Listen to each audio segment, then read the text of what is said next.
ठीक है, देखो बच्चों, क्लास 12 की फर्स्ट क्लास है। तो सबसे पहले डिस्कस कर लेते हैं कि क्लास 12 में हमारे पास कितने चैप्टर्स हैं और कितने यूनिट्स हैं और वो किस तरीके से डिवाइड है। वो एक बार थोड़ा सा उसका इंट्रो ले लेते हैं, ठीक है। जैसे क्लास 12 है आपकी, क्लास 12 में जेई का सिलेबस कुछ इस तरीके से डिवाइड है कि 3 पोर्शंस में आएगा, ठीक है। फर्स्ट पार्ट यहाँ पे इसको 3 में डिवाइड करते हैं, मैं यहाँ लिखती हूँ,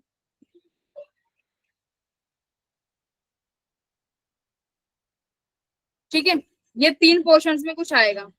यहाँ पे आप देखो कैसे लिखो, कैसे समझो। जो फर्स्ट पार्ट है वो आपका स्टूडेंट्स वो है जिसमें आपके पास इलेक्ट्रोस्टैटिक्स आने वाली है, ये एक यूनिट है। दूसरी आपके पास इलेक्ट्रोडायनामिक्स, ठीक है। तीसरा आपके पास यहाँ पे बस एक यूनिट बचती है ईएमआई, और एक आपके पास आती है अल्टरनेटिंग करंट्स। यहां से आपके पास बनी ये 4 यूनिट्स। अब देखो इलेक्ट्रोडायनामिक्स आगे फर्दर डिवाइड हो जाती है। इलेक्ट्रोडायनामिक्स में कौन सी 2 यूनिट्स है? एक तो moving charges and magnetism, charges and magnetism. ये आपका सिलेबस है, मैं सिलेबस एक बार गो थ्रू करा रही हूँ। ये एक चैप्टर, और इसमें दूसरा आपका आता है करंट इलेक्ट्रिसिटी। इतना आपको अभी कवर करना है, करंट इलेक्ट्रिसिटी।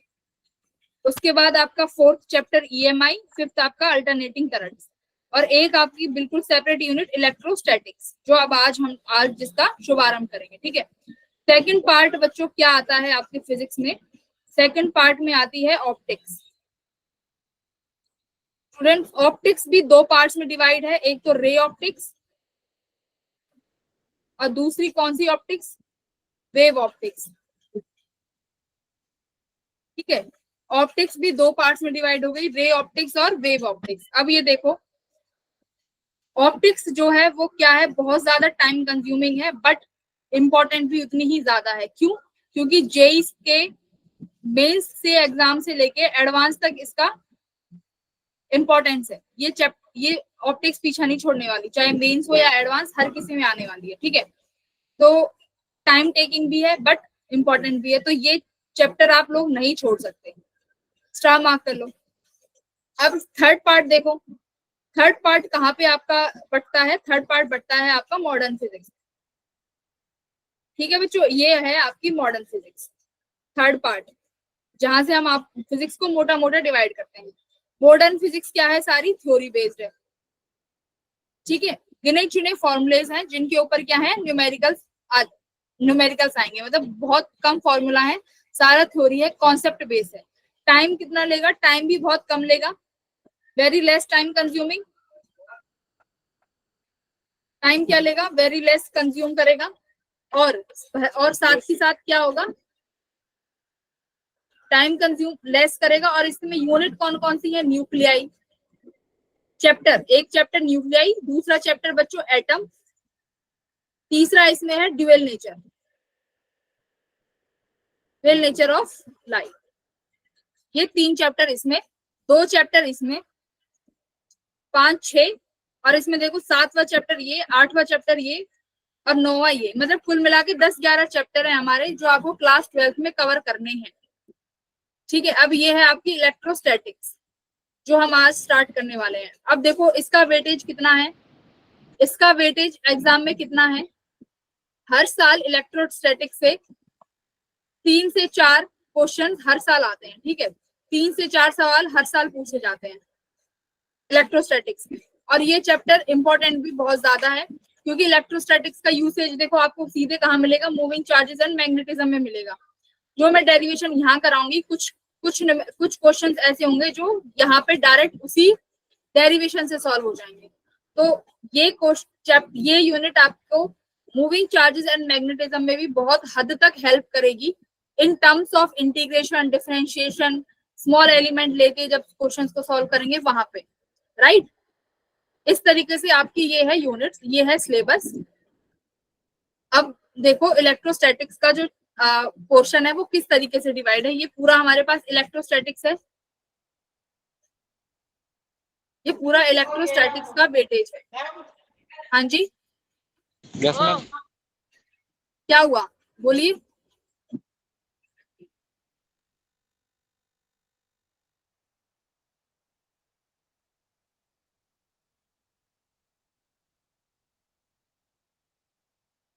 हेलो आप मैम, बोलो, आप भी पढ़ाओगे?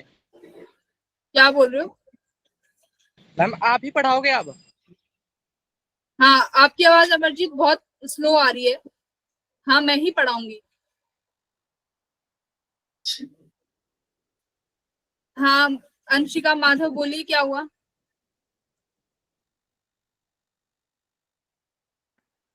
मैम हाँ जी, मैम एक्सरे करके भी कोई चैप्टर आ रहा कैसा आ रहा है, वॉइस है? नॉइस आ रही है एक्सरे, क्या? एक्सरे मैम, एक्सरे करके चैप्टर, एक्सरे। क्या, मुझे कुछ समझ नहीं आ रहा क्या कह रहे हो। मैम ये कहना चाहते हैं कि जो एक चैप्टर का नाम है जिसका नाम है एक्सरे, वो भी है या नहीं है? अच्छा, एक्सरे की बात कर रहे हो। Yes ma'am. एक्स रेज उस ड्यूअल नेचर एंड उसमें आएगा आपका, ड्यूअल नेचर वाले चैप्टर में तब की तब देखेंगे कि वो सब टॉपिक है या नहीं, क्योंकि अभी क्या हुआ है, रिड्यूस हुए हैं कुछ चैप्टर्स, कुछ टॉपिक क्या हुए हैं, रिड्यूस हुए हैं। तो वो मुझे चेक करना पड़ेगा कि एक्सरेज इसमें है या नहीं। ठीक है, मेरे पास चेक करके बता देना। अब मैं आपके पास रिड्यूस्ड सिलेबस भेज दूंगी, पूरा क्लास 12th का वो देख लेना। ठीक है, सिलेबस मैं ओके सेंड कर मैम। दूंगी आज, पूरा जो सिलेबस है मैम कब क्लास तक खत्म 12th हो का जाएगा? डिलीटेड। हाँ जी, मैम ये सिलेबस कब तक खत्म हो जाएगा? खत्म मुझे तो करना है सितंबर तक। मेरे मेरे से जो बोला गया है वो बोला गया है कि सितंबर तक कंप्लीट कराना है, बाकी आप लोगों के ऊपर है। आप लोग अगर बीच में मुझे ऐसे ही करते रहेंगे कि मैम एक्सरे सिलेबस में है कि नहीं, है ना, तो कैसे बताओ कैसे मैं सिलेबस आगे बढ़ाऊंगी। अब मैं जब वो चैप्टर कराती आपको या डुअल नेचर वाला, वो मैं वहां पे आप लोगों को खुद बता देती कि वो है कि नहीं चैप्टर में। अभी हम ये डिस्कस कर रहे हैं, राइट। नो मैम, मन लगा के पढ़ेंगे। हाँ, और जो क्वेश्चन मैं डीपीपीस दूंगी वो सॉल्व करनी है, उसी से फटाफट क्वेश्चन कर पाएंगे। और हर्षित सर ने जैसे ओरिएंटेशन में बताया है ना कि ज्यादा सोर्सेज मत रखना, कि लेक्चर पे लेक्चर देखे जा रहे हो, लेक्चर पे लेक्चर देखे जा रहे हो, वो कभी काम नहीं आने वाला। No lecture ma'am. वो देखो जैसे मैंने पढ़ा दिया। कोई क्लास स्किप हो गई तो आप या तो रिकॉर्डिंग देख लो, या फिर आप कहीं यूट्यूब से उठा के पढ़ना है तब पढ़ लो, ऐसे करना। बस न्यूमेरिकल्स लगाओ, जितने आपको क्वेश्चन सॉल्व के क्वेश्चन यस बैंक मैम। जहां से मिले वो उठा लो, ये करना है। मैं ठीक रिड्यूस्ड है मैम। सिलेबस जो है, सुनो, क्लास 12th का जो सिलेबस है मैं आज आपको शेयर कर दूंगी, उसकी टेंशन मत लो। जो रिड्यूस्ड सिलेबस है या जो नया सिलेबस है वो मिल जाएगा। अब देखो, इलेक्ट्रोस्टैटिक्स पढ़ना है। इलेक्ट्रोस्टैटिक्स में देखो, ये इस इतने में हम लोगों ने इस चैप्टर को, इस यूनिट को इतने पार्ट्स में डिवाइड किया है। चार्ज पढ़ना है, Coulomb's law, electric field, electric potential, potential difference, ठीक है, इलेक्ट्रिक डायपोल, ये सब पढ़ना है। अब इसमें देखो सबसे जो ज्यादा इंपॉर्टेंट चैप्टर्स हैं, जो टॉपिक्स हैं, वो है गॉस लॉ। यानी गॉस लॉ पे हमें बहुत सारा टाइम इन्वेस्ट करना पड़ेगा, right. Yes ma'am. Yes, ma'am. Okay ma'am. दूसरा है कूलम्ब्स लॉ। यानी ये तीन टॉपिक्स हैं जहां पे हम मन लगा के क्वेश्चंस को बहुत ज्यादा सॉल्व करने वाले हैं।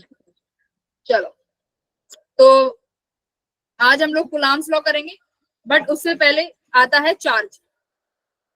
चार्ज मैंने क्या बोला है, आज जो आप लोग पढ़ के जाओगे क्या, चार्ज पढ़ोगे, कूलम्ब्स लॉ और कूलम्ब्स लॉ के न्यूमेरिकल्स।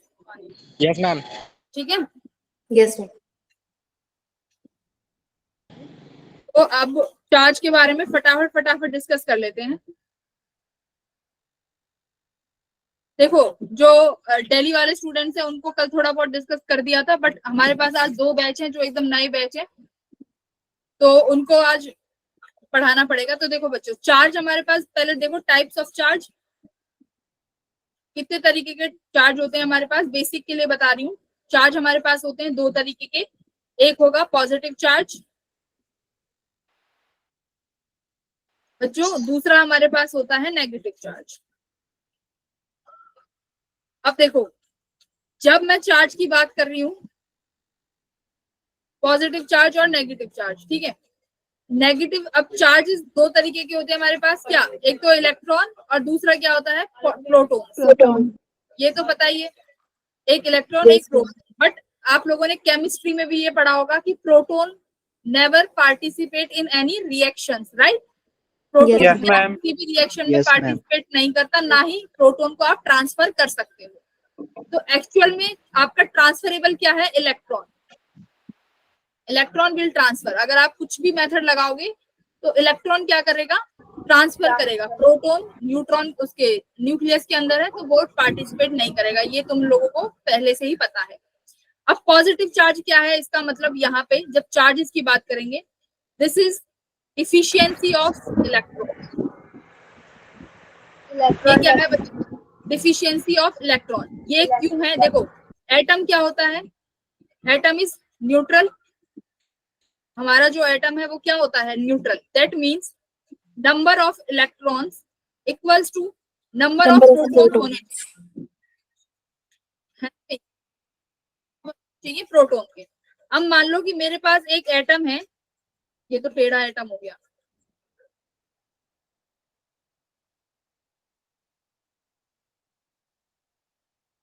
बच्चों जल्दी जल्दी के चक्कर में ना मैं दोबारा ये कई बार रब नहीं करूंगी, तो समझ जाना ये सर्कल ही बनाया है, ठीक है। Okay ma'am. तो ये मेरे पास क्या है, एक एटम है, एटम के अंदर न्यूक्लियस है, न्यूक्लियस में मेरे पास दो प्रोटॉन है, यहाँ पे क्या होना चाहिए, दो इलेक्ट्रॉन अगर एटम है। अब इसके ऊपर मैं बोलूं कि नेट चार्ज बताओ, तो आप क्या Zero. करोगे, प्लस का Zero. 2, क्योंकि प्रोटॉन इज पॉजिटिव जीरो। और इलेक्ट्रॉन्स आर नेगेटिव, तो आप करोगे +2 -2 which is equals to Zero. 0। But मैं पढ़ रही हूँ पॉजिटिव चार्ज, मुझे तो भाई अपने एटम के ऊपर पॉजिटिव चार्ज चाहिए। तो आप क्या करो, जो आपके पास ये इलेक्ट्रॉन है इसे किसी और को दे दो कि भाई मुझे नहीं चाहिए, ले जाओ जिसे लेना है, ठीक है। आपने किसी और को दे दिया। अब आप चार्ज निकालोगे तो अब देखो प्रोटॉन तो उतने ही रहेंगे, प्रोटॉन का आप कुछ नहीं कर सकते। प्रोटॉन कितने रहने वाले हैं, +2। इलेक्ट्रॉन कितना हो गया, 1, तो यानी -1 इक्वल्स टू +1। तो अब यहाँ से देखो, यहाँ पे आपके पास कितना चार्ज आ गया, पॉजिटिव का एक चार्ज। तो हाँ जी, मैम ये आपने 1 क्यों लिया, मतलब माइनस, क्या लिए, मैम -1 क्यों लिया? इलेक्ट्रॉन है ना, तो इलेक्ट्रॉन के ऊपर कैसा चार्ज होता है, इलेक्ट्रॉन के ऊपर कैसा चार्ज रहेगा, -1। मैंने यहाँ पे इलेक्ट्रॉन का चार्ज -1e, ठीक है, ये e लिख रही हूँ मैं, ठीक है। मैं ये पूछ रही हूँ, यहाँ पे 2 थे ना, आपने 1 क्यों लिया? 2 थे ना, तो 2 थे मेरे पास, 2 इलेक्ट्रॉन थे, मैंने एक इलेक्ट्रॉन को किसी और को दे दिया, ट्रांसफर कर दिया। ओके। एक इलेक्ट्रॉन को आपने किसी और को ट्रांसफर कर दिया। अब इस एटम में एक इलेक्ट्रॉन ही तो बचा, तो आपके पास अब कितना चार्ज आया, +1। प्रोटॉन तो आप दे ही नहीं सकते, इलेक्ट्रॉन को ट्रांसफर करा सकते हैं, तो यानी +1। तो ये क्या हो गया, आपके पास इलेक्ट्रॉन की क्या है, डिफिशियंसी, यानी होने चाहिए थे 2 बट है कितना, 1। तो इसी चीज को क्या बोला है, डिफिशियंसी ऑफ इलेक्ट्रॉन, ठीक है। अब इसी में देखो नेगेटिव चार्ज पे क्या करो, नेगेटिव चार्ज के लिए यानी एटम के पास 2 इलेक्ट्रॉन है, 2 प्रोटॉन है, ये है। अब मुझे नेगेटिव बनाना है इस एटम को। अब जो ये किसी चीज का, अब देखो ये कौन सा एटम, ये कौन सा वो होगा, किसका एटम है ये जिसपे 2 प्रोटॉन 2 इलेक्ट्रॉन है, 2 इलेक्ट्रॉन Neutral atom. नहीं, जैसे कार्बन का होता है, हाइड्रोजन, हीलियम। हाँ। तो अभी देखो इसके पास टेंडेंसी है कि 2 इलेक्ट्रॉन होने चाहिए, ठीक है। अब हमने क्या किया, मैं चाहती हूँ कि कहीं से एक और एनर्जी देके इस पे एक और इलेक्ट्रॉन को क्या करा दिया, एक और इलेक्ट्रॉन ऐड करा दिया। अब देखो, अब इसके ऊपर चार्ज क्या हो गया, होने चाहिए थे 2, अब इसके ऊपर कितने इलेक्ट्रॉन हो गए, यानी एक इलेक्ट्रॉन और बढ़ गया। तो अब आप चार्ज लिखोगे -3e + 2e, आपके पास कितना चार्ज आया, -1। -1e. तो यहाँ इसका क्या मतलब है कि यहाँ पे आपके पास क्या है, एक्सेस में आपके पास इलेक्ट्रॉन्स हैं, और इसी को क्या बोला है, नेगेटिव चार्ज, राइट, कि इलेक्ट्रॉन ट्रांसफर हो गए, है ना। ये इसका मैंने यहाँ क्या बताया है, इलेक्ट्रॉन ट्रांसफर हुए हैं, जिसकी वजह से पॉजिटिव चार्ज आएगा और नेगेटिव चार्ज आएगा। ट्रांसफर की वजह से चार्ज आता है, मेरा बताने का यहाँ पे मोटिव ये था, ठीक है। मैं डीपीपी दूंगी, मैं मॉड्यूल्स दूंगी, वहां पे रीड करना उसको कि कैसे, मतलब डिटेल में, ठीक है। अब पॉजिटिव नेगेटिव चार्ज पता चल गया। अच्छा, अब देखो चार्ज की प्रॉपर्टीज क्या होती हैं, मैम ये additive in nature होता है. चार्ज क्या होता है? चार्ज कैन बी ट्रांसफर हो सकते हैं, बट क्या नहीं हो सकते? But never be destroyed. ये तो पता ही होगा। Yes, yes ma'am. चार्ज को आप क्या कर सकते हो? एक बॉडी से दूसरी बॉडी में ट्रांसफर कर सकते हो, बट क्या नहीं कर सकते? डिस्ट्रॉय नहीं कर Destroy सकते, नहीं कर राइट? सकते। यहाँ से हमारे पास एक लॉ निकल के आता है, क्या? Conservation of charge. Conservation of charge. और आप क्या बोल सकते हो कि charge is quantized. Charge is quantized, right? यहाँ से ये दो चीज हमारे पास आ गई कि चार्ज क्या हो सकता है? अगर एक बॉडी से दूसरी बॉडी में इलेक्ट्रॉन्स निकल के चले गए तो वो क्या होंगे? उस बॉडी के चार्ज में ऐड हो जाएंगे, राइट? और वहां से चार्ज कम हो जाएगा, तो जो टोटल चार्ज रहेगा उन दो बॉडीज का, वो क्या रहने वाला है? कंजर्व्ड रहने वाला है। इसलिए बोला कि चार्ज इज कंजर्व्ड। और चार्ज क्या है? क्वांटाइज्ड। चार्ज इज क्वांटाइज्ड का मतलब क्या है? मान लो कि आपके पास यहाँ पे कोई एक स्फीयर है, ठीक है? मैंने बोला कि इसके पास आप n नंबर ऑफ इलेक्ट्रॉन्स है, ठीक है? n नंबर ऑफ इलेक्ट्रॉन्स है, मैंने बस इतना बताया। अब मैंने बोला कि मुझे बताओ कि इस स्फीयर बॉडी के ऊपर कितना चार्ज होगा टोटल। तो आप कैसे निकालोगे स्टूडेंट्स? आप निकालोगे Q इक्वल्स टू NE, यानी एक इलेक्ट्रॉनिक चार्ज के बराबर होता है 1.6 इंटू 10⁻⁻19 कूलम। नेगेटिव लगाना मत भूलना, इतना। अब मैं बोलूं कि इस बॉडी के पास 5 इलेक्ट्रॉन है, तो आप उसका बॉडी का चार्ज कैसे निकालोगे? 5 मल्टीप्लाई बाय 1.6 10⁻⁻19 कूलम, ठीक है? तो इस तरीके से आप क्या कर सकते हो? किसी भी बॉडी का चार्ज फाइंड कर सकते हो इस वाले फॉर्मूले से, Q equals two plus minus NE। ये है हमारा क्वांटाइजेशन ऑफ चार्ज, क्वांटाइजेशन, ठीक है? ये है चार्ज क्वांटाइजेशन, ठीक है? अब चार्ज प्रोड्यूस कैसे कैसे कर सकते हो वो देखो। How can you produce charges? क्योंकि एटम क्या है? न्यूट्रल है। कैसे प्रोड्यूस कर सकते हो? पहला मेथड क्या है? फ्रिक्शन। फ्रिक्शन कैसे भाई? फ्रिक्शन क्या कहता है कि जब भी आप दो बॉडीज को रब करोगे, जैसे क्या, सिल्क का क्लॉथ ले लिया और इवोनेट की आपने क्या ले ली? एक बोर्ड ले ली, राइट? हाँ, जब उन दो बॉडीज को आपस में रब आप करोगे तो क्या होगा? एक बॉडी से ट्रांसफर हो जाएंगे। तो यहाँ क्या होगा? बाय रबिंग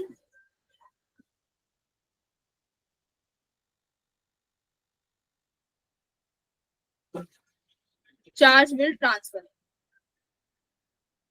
ठीक है? ये होगा। Yes, ma'am. रब करने से क्या हो जाएगा? चार्ज क्या कर जाएंगे बच्चों? ट्रांसफर हो जाएगा। चार्ज ट्रांसफर होने से एक बॉडी पे पॉजिटिव, दूसरी बॉडी पे नेगेटिव चार्ज, ठीक है? Negative charge. क्या हो गया? ये तुम्हें अपने नोट्स में लिखने हैं जो मैं बोल रही हूँ। दूसरा क्या कर सकते हैं आप? इंडक्शन। इंडक्शन कर सकते हो। इंडक्शन में क्या होगा? सपोज करो कि मेरे पास यहाँ पे एक मेटल की बॉल है, मेटेलिक बॉल है, ठीक है? मेटल बॉल है। अभी इसमें चार्ज क्या है? इवनली डिस्ट्रीब्यूटेड है, राइट? और ये न्यूट्रल है, इवनली डिस्ट्रीब्यूटेड है। यहाँ प्लस माइनस, यहाँ प्लस, यहाँ माइनस, यहाँ माइनस, यहाँ माइनस, इधर प्लस माइनस प्लस, इस तरीके से रैंडमली ओरिएंटेड है, ठीक है? अब आपने क्या किया? यहाँ पे लेके आए एक क्या? पॉजिटिव चार्ज की रॉड। पॉजिटिव चार्ज की एक रॉड लेके आए और इसके बराबर में जस्ट पास में रख दी, बट यहाँ पे ध्यान रखो कि आप टच नहीं करोगे, ठीक है? टच नहीं होगी। एक पॉजिटिव चार्ज की रॉड लेके आए और आपके पास एक बॉल है, बट आपने टच नहीं करनी है, ठीक है? क्योंकि हमने क्या कराना है? इंडक्शन कराना है। चार्ज क्या होने चाहिए? इंड्यूस्ड होने चाहिए। अच्छा, अगर ये मेटल की बॉल है बच्चों, तो ये क्या करेगी? इसके पास जो इलेक्ट्रॉन है इस पॉजिटिव रॉड की तरफ क्या हो जाएंगे? अट्रैक्ट हो जाएंगे। Yes ma'am. चार्ज क्या हो जाएगा? इधर तो नेगेटिव चार्ज आ गया बच्चों, और इधर क्या आ गया? Positive charge. पॉजिटिव। इस तरीके से आपके पास चार्ज आ गया, यानी चार्ज पोलराइज्ड हो गया, एक तरफ नेगेटिव और एक तरफ पूरे में पॉजिटिव। बट मुझे तो क्या चाहिए था? ऐसी बॉडी चाहिए जिसपे चार्ज आ जाए। क्या करो? इसको आप क्या कर दो बच्चों? ग्राउंड कर दो, ठीक है? ग्राउंड कर दिया। ग्राउंड के पास क्या है? अर्थ के पास बहुत सारे इलेक्ट्रॉन्स हैं। अर्थ तो कहते हैं मेरे पास इलेक्ट्रॉन से, तुम्हें जितने लेने हैं ले लो। अच्छा, पॉजिटिव चार्ज क्या है? Deficiency of electron. Positive deficiency of electron. तो अर्थ कहेगी मेरे से चार्ज ले लो, तुम्हें जितना लेना है, ठीक है? अर्थ ने जितने भी पॉजिटिव चार्ज हैं उनकी क्या कर दी, पूर्ति कर दी इलेक्ट्रॉन्स को देके। तो अब इस बॉडी पे क्या होगा, सारी पूरी कंप्लीट बॉडी पे कैसा चार्ज आ गया बच्चों, नेगेटिव चार्ज। Negative charge. तो देखो अब ये बॉडी जिसपे जो न्यूट्रल थी उस पे फाइनली हम लोग नेगेटिव चार्ज ले आए। Yes ma'am. तो इस तरीके से आपने क्या कर दिया, चार्ज इंड्यूस कर दिया। मैं ये सिर्फ नॉलेज के लिए बता रही हूँ, यहाँ से क्वेश्चंस नहीं आते। तीसरा मैम देखो, बैकग्राउंड में शायद किसी और का माइक ऑन है। क्या कह रहे हो, मैम बैकग्राउंड में भी किसी और का माइक ऑन है, शायद आवाज आ रही है।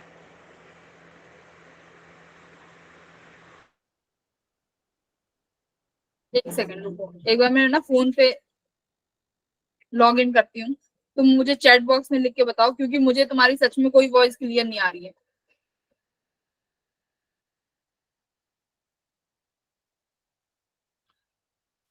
मैम बंद हो गए माइक। क्या बंद हो गई, मैम वॉइस। जिसका भी माइक ओपन था उसने बंद कर दिया शायद। अच्छा किसी का माइक ओपन था,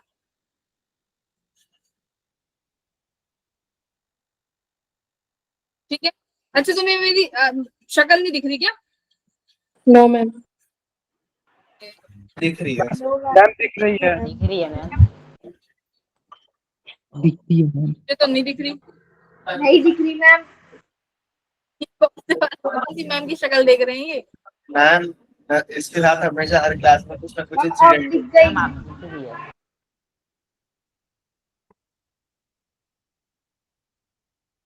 मैं विजिबल हूँ क्या, यस अब मैम। नहीं हुआ। Ma'am you are. अब नहीं हो मैम, अभी पहले थी मैम आप। अब नहीं है मैम। अब नहीं है मैम। मैम आ गई। आ गई, ठीक। Yes ma'am.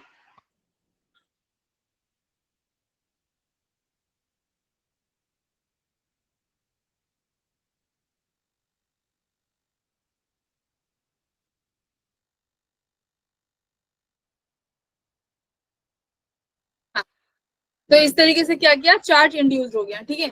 अब क्या होगा, अब लेके आएंगे हम कंडक्शन में। कंडक्शन में क्या करोगे, तीसरा है कंडक्शन। कंडक्शन में क्या करोगे, इसमें आपने क्या कर देना है कि कोई भी स्फीयर है, इसमें आप क्या करोगे, एक रॉड लेके आए, जिस रॉड पे कैसा चार्ज था, मान लो पॉजिटिव चार्ज है, ठीक है। अब इस ये मेटल की बॉल है जिसके पास क्या है, एक सेकेंड मैम एक बार इंडक्शन दोबारा समझा दो, कोई डाउट पूछना। हाँ इंडक्शन में क्या डाउट है बोलो,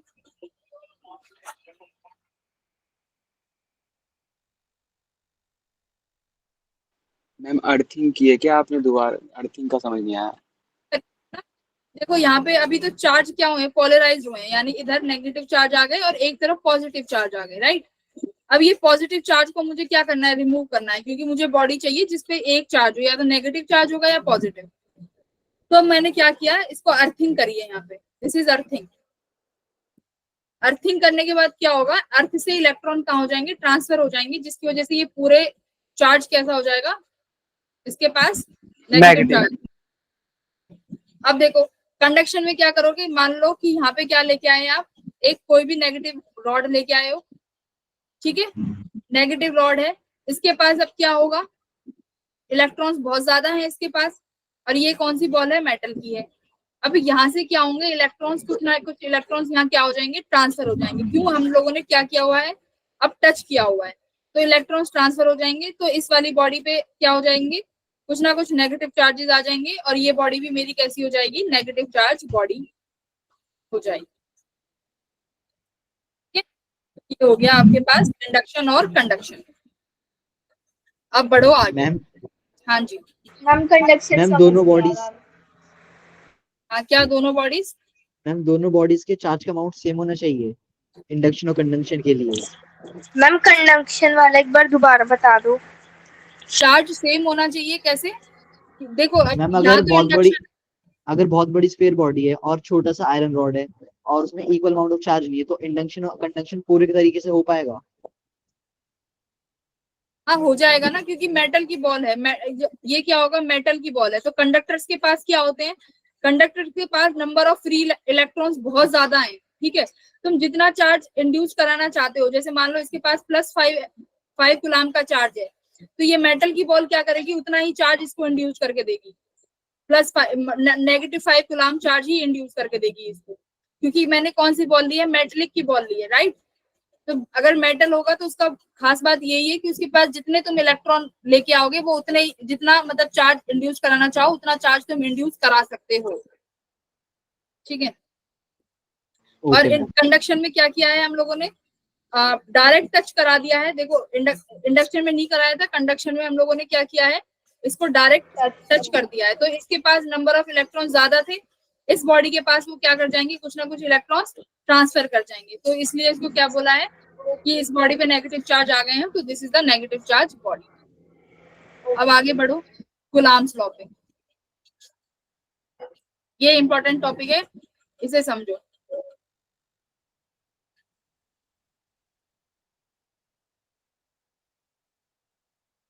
हम लोग पढ़ रहे हैं कूलम्ब्स लॉ, ठीक है। कूलम्ब्स लॉ देखो क्या कहता है, कूलम्ब्स लॉ क्या कहता है, मान लो हमारे पास दो चार्जेस हैं, ठीक है। ये चार्ज मान लो Q1 है और ये चार्ज हमारे पास क्या है, Q2 चार्ज है, ठीक है। अब ये दोनों एक दूसरे पे क्या करेंगे, फोर्स ऑफ इंटरेक्शन लगाएंगे। अगर पॉजिटिव चार्ज है तो क्या करना चाहेंगे, रिपेल। Q1 चार्ज Q2 को रिपेल करेगा, मान लो F फोर्स से। Q2 चार्ज Q1 को रिपेल करेगा किस फोर्स से, F फोर्स से। मान लो F1 फोर्स से, ये करेगा इसको F2 फोर्स, ठीक है। इनके बीच में डिस्टेंस मान लो कि बीच में डिस्टेंस R है। ये जो आउटवर्ड फोर्स है ये क्या दिखा रहा है, रिपल्सिव फोर्स, कि Q1 Q2 पे फोर्स लगाएगा और रिवर्स कर दे, इसको रिपेल करेगा। Q2 भी Q1 पे फोर्स लगाएगा, ये रिपेल कर देगा, ठीक है। इतना हमें पता है। कूलम्ब्स लॉ ने क्या बोला कि मैं ये दो पॉइंट चार्जेस जो हैं, जो स्पेस में रखे हुए हैं, हम क्या कर सकते हैं, इन दो चार्जेस आपस में कितना फोर्स लगा रहे हैं हम ये कैलकुलेट कर सकते हैं। कूलम्ब्स ने बोला है कि हम लोग जो भी दो चार्जेस स्पेस में रखे हुए हैं, हम उनका फोर्स कैलकुलेट कर सकते हैं, उन फोर्स का मैग्नीट्यूड कैलकुलेट कर सकते हैं। कैसे करेंगे, उसने बोला देखो, अगर ये दो चार्जेस हैं, मैं इनका मैग्नीट्यूड बढ़ा दूं, ये 5Q कर दूं और ये कर दूं 5Q2, तो रिपल्शन क्या हो जाएगी, रिपल्शन बढ़ जाएगी। क्यों, क्योंकि अब चार्जेस का मैग्नीट्यूड क्या हो गया है, बढ़ गया है। तो इसने बस वही सेम चीज बोली है कि फोर्स किसके डायरेक्टली प्रोपोर्शनल होगा, magnitude of charge Q1 magnitude of charge Q2, right. दोनों चार्जेस के मैग्नीट्यूड के डायरेक्टली प्रोपोर्शनल होगा, इसने ये बोला। अच्छा, अगर रेडियस कम कर दूं तो दोनों चार्जेस क्या करेंगे, ज्यादा रिपल्सिव फोर्स लगाएंगे, क्योंकि आप उनको पास ले आए हो, तो रिपल्सिव फोर्स विल इंक्रीज। जब आपने रेडियस को क्या कर दिया, कम कर दिया, तो यहाँ से फोर्स क्या हो गया, R के इनवर्सली प्रोपोर्शनल हो गया, इनवर्सली प्रोपोर्शनल टू R²। तो यहाँ से हमारे पास ये तीन चीजें निकल के आई, ठीक है। तो ये किसके बराबर हो गई, देखो, force is directly proportional to Q1 Q2 by R²। अब यही हमारा कूलम्ब्स लॉ कहता है, क्या, फोर्स ऑफ इंटरेक्शन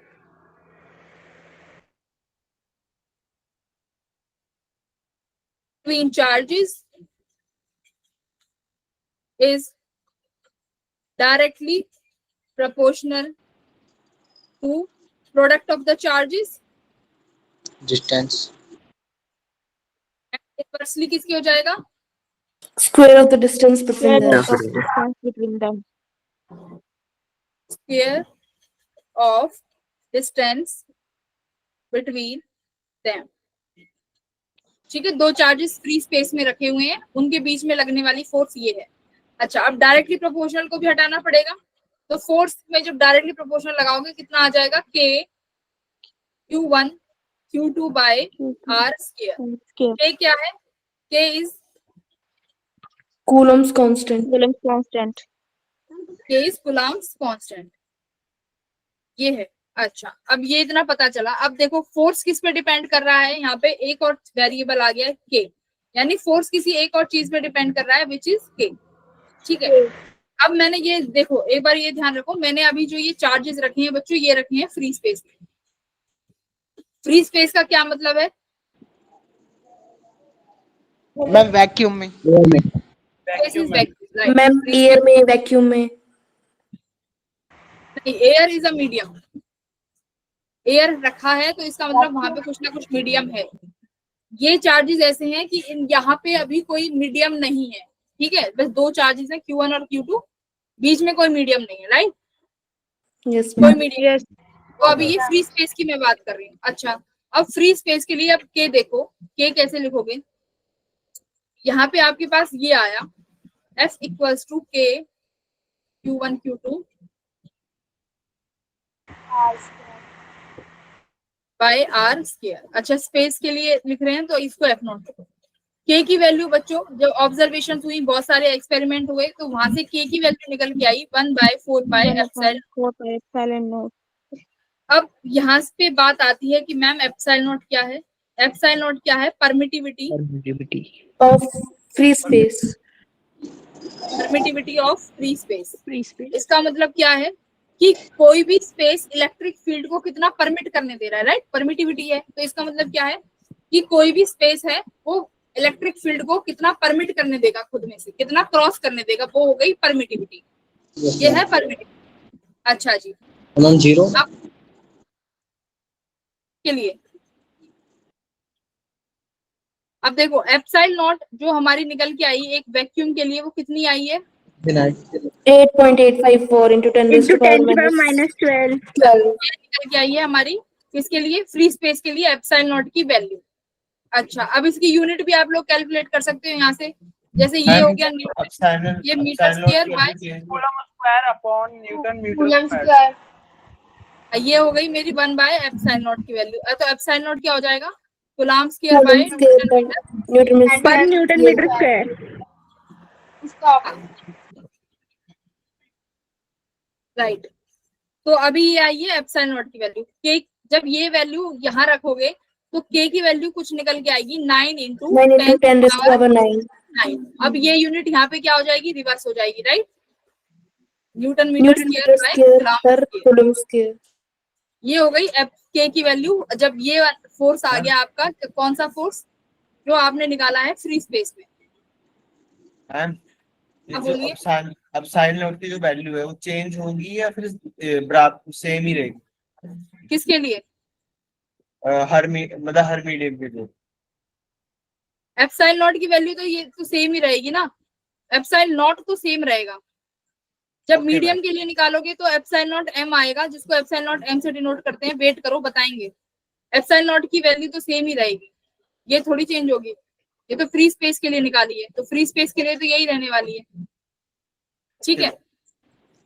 तो ये हो गई आपकी एफ नॉट, यानी ये है हमारा फोर्स जब आपके पार्टिकल्स कहाँ रखे हुए हैं? फ्री स्पेस में रखे हुए हैं, फोर्स ऑफ इंटरेक्शन, ठीक है। हाँ जी, बोलिए। मैम फ्री स्पेस में कितना परमिट करने देगा मैम, ये है ना एप्सिलॉन नॉट। फ्री स्पेस में कितना? हाँ, ये एप्सिलॉन नॉट यही तो दिखा रहा है कि इतनी पर। हाँ मैम इन्फिनिटी मतलब इसमें तो मतलब जितना भी परमिट करने देगा, मतलब कोई फोर्स मतलब थोड़ा सा भी डिस्टर्ब नहीं करेगा चार्ज को, तो इन्फिनाइट होना चाहिए ना मतलब कोई भी ऐसा चार्ज नहीं है। मतलब अभी यहाँ पे क्या होगा? कोई मटेरियल नहीं है उसको जो इसके जो देखो क्या होगा यहाँ पे, अभी कोई आपके पास कोई मटेरियल नहीं है, राइट, कोई मटेरियल नहीं है जो इनके फोर्स को क्या करे? डिस्टर्ब करे। Yes ma'am. ठीक है, तो क्या हो सकता है यहाँ पे? फोर्स की वैल्यू तुम खुद सोचो। ये मैंने जो फोर्स निकाला है, ये कौन सा फोर्स है? Force of interaction between these two charges. ये जो दो चार्जेस हैं, इनके बीच का इंटरेक्टिव फोर्स है। अगर इन दोनों चार्जेस के बीच में कुछ प्रोड्यूस नहीं है, तो मतलब ये फोर्स होनी चाहिए मैक्सिमम फोर्स। अगर बीच में मैंने कोई मटेरियल रख दिया, सोचो, अगर मैं यहाँ कोई बीच में मटेरियल रख दूं तो क्या होगा? कुछ ना कुछ शील्डिंग सी हो जाएगी, है ना, डिस्टरबेंस होगी। तो यानी किसी मीडियम में जब आप इन दो पॉइंट चार्जेस को रखोगे तो क्या होना चाहिए? फोर्स डिस्टर्ब होगा। यस तो मैम। वही अब मैं आगे पढ़ाऊंगी, वेट करो। मीडियम के लिए भी बताएंगे। ये अभी मैंने बताया है फ्री स्पेस के लिए कूलम्ब्स को। इसकी वैल्यू आ गई इतनी। अब समझो, अब हम क्या करने वाले हैं? अब मैं क्या करने वाली हूँ? अब दो चार्जेस को मीडियम में रखो, फॉर मीडियम। मीडियम में रखोगे तो क्या जाएगा? देखो, नेक्स्ट पेज पे करेंगे मीडियम वाले को।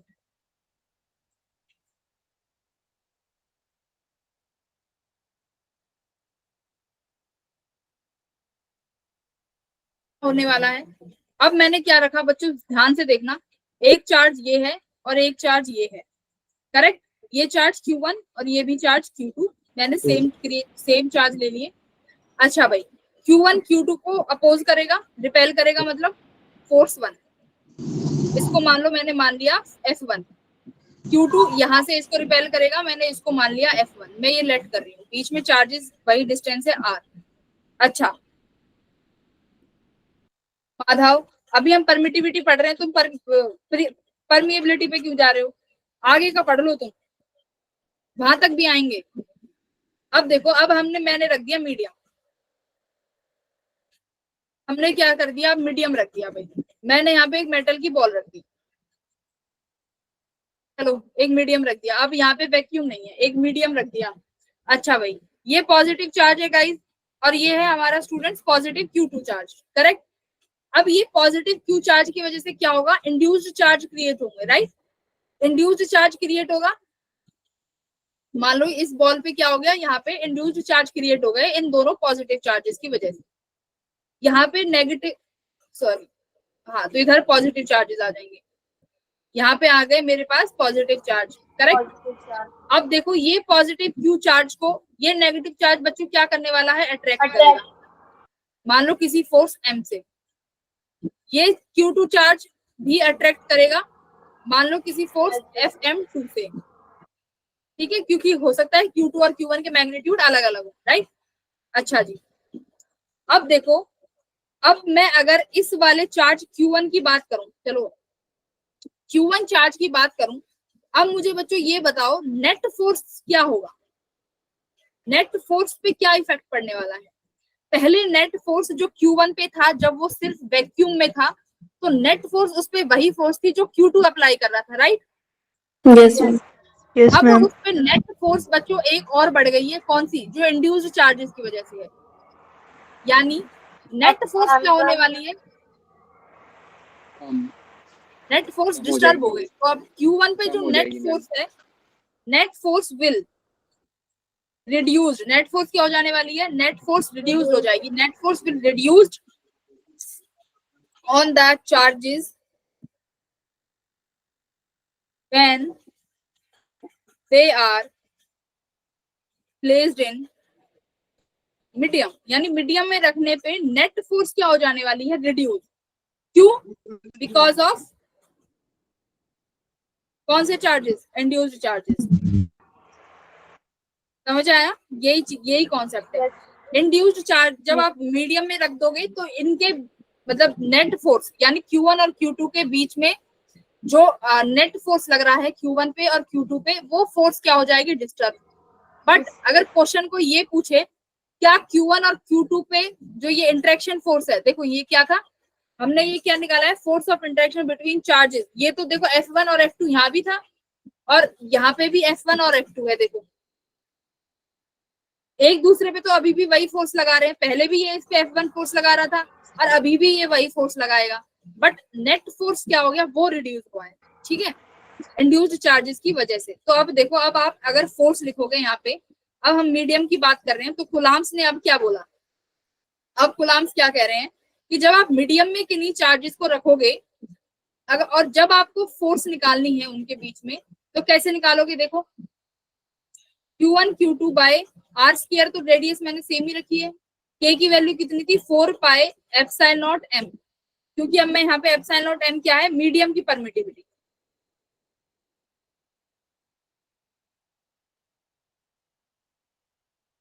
परमिटिविटी है, अच्छा जी, मीडियम की परमिटिविटी। अब आगे देखो,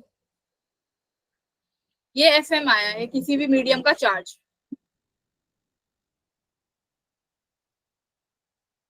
मैम एक बार स्लाइड पीछे कर दो मैम। क्या कर दूं मैम स्लाइड, मैम बस 2 मिनट।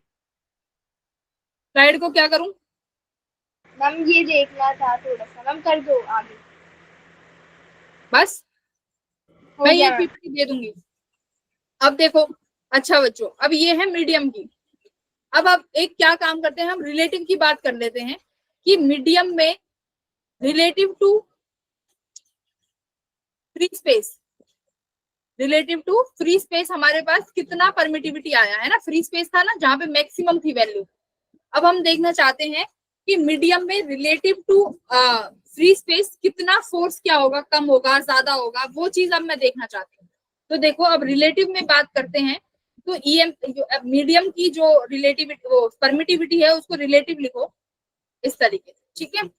मुझे रिलेटिव में चाहिए कि क्या आंसर आएगा रिलेटिव में देखने पे। तो देखो एफएम में एप्सिलॉन नॉट एम की वैल्यू रख दो, कितनी, एप्सिलॉन नॉट आर और epsilon naught R. Epsilon naught क्या है बच्चों, रिलेटिव परमिटिविटी ऑफ मीडियम, ठीक है। यहाँ पे रिलेटिव की बात करेंगे कि as compare to free space force में क्या चेंजेस आए। Okay, Q1 Q2 by R square. अब देखो ये जो वाली वैल्यूज हैं ये तो मैंने क्या दिखा दूं, ये वापस बता दो, EM बाय E नॉट। अच्छा देखो EM तो परमिटिविटी है मीडियम की एब्सोल्यूट, ठीक है, एब्सोल्यूट परमिटिविटी ये है एब्सोल्यूट। बट मैं क्या चाहती हूँ, मुझे कंपैरिजन करना है। तो कंपैरिजन में आप क्या टर्म लेके आते हो फिजिक्स में, रिलेटिव, ठीक है। अब मैं चाहती हूँ कि मैं फोर्स कंपेयर करूं, एक तो आपका जो फ्री स्पेस वाला था और एक मीडियम वाला। तो मीडियम में मैं कंपेयर कर रही हूँ। अब देखो किस, ये सारी चीजें किस पे डिपेंड कर रही हैं, आपने चार्जेस सेम रखा, रेडियस सेम रखा, परमिटिविटी पे। तो अब रिलेटिव परमिटिविटी में चेंजेस करोगे तो मीडियम की परमिटिविटी को जब वैक्यूम की परमिटिविटी से डिवाइड किया तो क्या आया आपके पास, रिलेटिव परमिटिविटी। तो absolute of medium equals to relative permittivity और एप्सिलॉन नॉट, यहाँ पे वैल्यू रख दी। तो एफएम देखो ये बाकी की पूरी टर्म क्या बन गई, F naught divided by epsilon naught R. यानी आप जिस मीडियम में उन चार्जेस को रखोगे उतना ही आपका फोर्स क्या हो जाने वाला है, क्या हो जाने वाला है, रिड्यूस हो जाने वाला है, ठीक है। और एप्सिलॉन नॉट आर को बच्चों और क्या बोलते हैं, इसको हम बोलते हैं dielectric constant. Dielectric constant. Okay ma'am. I hope कि आप किसी को मीडियम में क्या चार्जेस सेम होंगे, कौन से फोर्सेस रिड्यूस होंगे, उसमें कोई दिक्कत नहीं होगी। Yes ma'am. Yes, ma'am.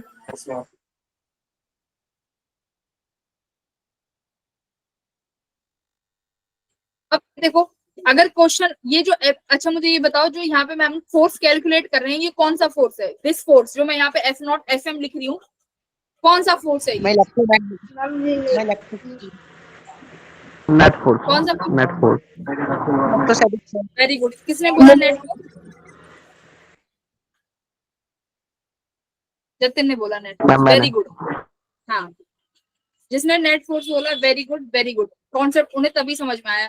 मैंने अभी बच्चों यहाँ क्या बताया है कि नेट फोर्स रिड्यूस होगी, जो इनके बीच में जो फोर्स जो ये आपस में एक दूसरे पे लगा रहे हैं वो तो अभी भी सेम है, F1 और F2, सॉरी ये तो अभी भी सेम है ना F1 और F2। देखो यहाँ भी इतनी फोर्स लगा रहे थे एक दूसरे पे, F1 F2 फ्री स्पेस में भी, और यहाँ पे भी एक दूसरे पे इतनी फोर्स लगा रहे हैं। और यही कूलम्बिक फोर्स जो था, इलेक्ट्रिक फोर्स, ये तो वही है F1 और F2, बट फोर्स कौन सा चेंज हुआ है, नेट फोर्स। तो ये जो आपने Fm लिखा है यहाँ पे, this Fm is what, this is the net force, net force, this is the net force. तो ये उसकी वैल्यू है। तो नेट फोर्स विल रिड्यूस कितने टाइम्स, इतने टाइम्स, और ये आपका डाइलेक्ट्रिक कांस्टेंट है। चलिए अब एक दो सवाल करिए। मैम एफ नॉट जो मैम ये लगाए दोनों पे इक्वल लगेगा ना, मतलब चार्ज, मतलब जो ये लगेगा मैम, जो एफ एम निकला net force ma'am, equal force लगेगा दोनों पे। अच्छा ये वाला बोल रहे हो, ये Fm1 और ये Fm2? Yes ma'am. ये तो डिपेंड करेगा ना कि बच्चों एक चार्ज से ये वाला, ये बॉल कितनी दूर है, ये तो डिपेंड करेगा। ये Fm2 ये कितनी दूर है, ये डिपेंड करेगा। अगर एक समझो एक बात, तो वो डिपेंड करेगा रेडियस पे और इनके चार्जेस पे। अगर चार्जेस अलग होंगे तो सिंपल सी बात है, ये जो F1 Fm1 Fm2 ये डिफरेंट वैल्यूज आएंगे, डिफरेंट होंगे।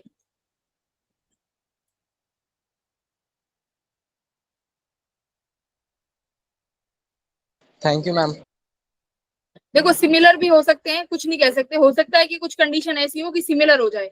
वो कब होगा, जब ये वाला Q1 चार्ज किसके बराबर हो बच्चों, इस Q2 के बराबर हो, राइट। और इनके बीच डिस्टेंस भी सेम हो। अब देखो कुलाम्स ने क्या बोला है, कुलाम्स ने तो ये बोला है कि मेरे फॉर्मूला जो अवेलेबल है वो तो पॉइंट चार्जेस के लिए अवेलेबल है,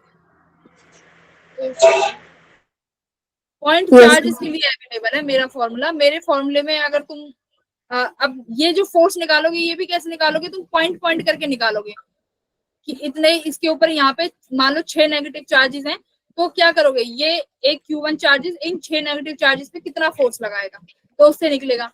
तो वो बहुत सारी चीजें हैं, बस अभी मेन कॉन्सेप्ट तुम ये समझो, तुम्हारे एग्जाम में ये इतनी बात, ठीक है। अब यहाँ पे इंड्यूस्ड चार्जेस वो अलग से पॉइंट चार्जेस से ही निकलेंगे अगर कुलाम्स लॉ लगाना चाहोगे तो, ठीक है। मैम फिर ये मीडियम कैसे हुआ? क्या बोल रहे हो? मैम ये स्फीयर रखा है, वो मीडियम तब होगा ना जब चार्जेस उसके अंदर हो या उसके ऊपर हो, वरना ये अभी कंडक्टर में मत जाओ, कंडक्टर में मत जाओ। मैम फिर मीडियम कैसे हुआ? सेम कैसे हुआ मतलब? मैम मतलब ये मीडियम कैसे हुआ? जो स्फीयर है वो मीडियम का काम कैसे कर रहा है? क्योंकि मीडियम तब होगा ये स्फीयर है मेटल का, और इसके पास जितने नेगेटिव चार्जेस होंगे उतने ही पॉजिटिव चार्ज होंगे, बट ये स्फीयर पोलराइज्ड हो गया है। यस मैम, ये स्फीयर पोलराइज हुआ है। ऊपर अगर वो सरफेस पे चार्ज आता है वो तो जब आता है जब मैं कहीं से चार्ज लेके आई Q और इसको दे दिया, जब वो इवनली डिस्ट्रीब्यूट हो गया। अभी मैंने ऐसा तो नहीं किया, इसकी स्फीयर पोलराइज हुआ है, तो ये चार्जेस अभी तो अंदर है इसके, ठीक है। मैम मैं ये कह रहा हूँ कि जो मैम वहाँ फोर्स जो स्फीयर है, स्फीयर को हम मैम मीडियम की तरह ट्रीट कर रहे हैं एक अलग चार्ज की तरह।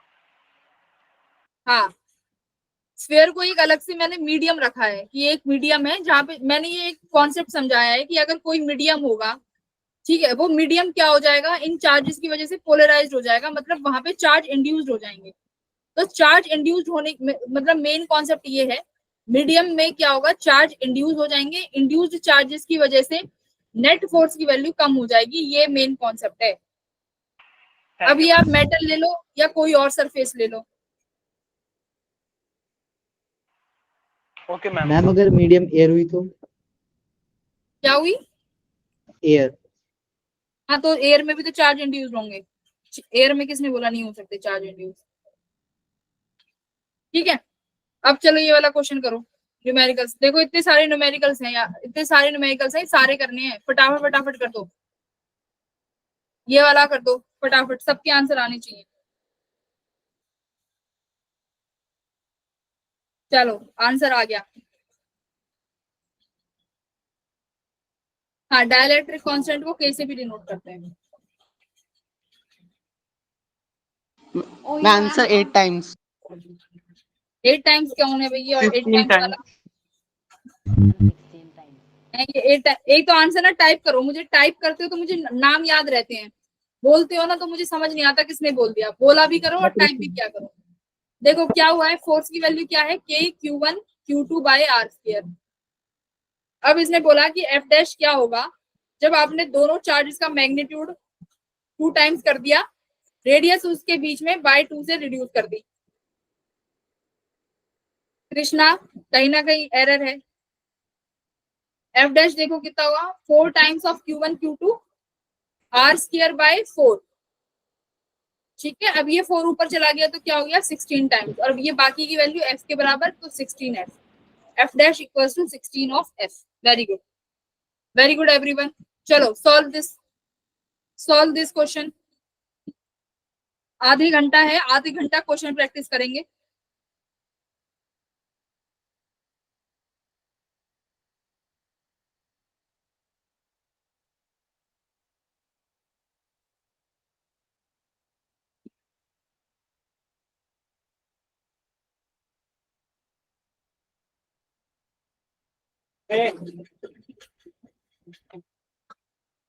जी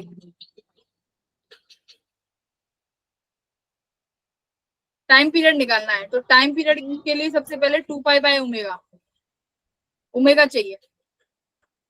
ओमेगा निकालो, कैसे निकालोगे, F सेंट्रीपिटल को बराबर करो F इलेक्ट्रिक के।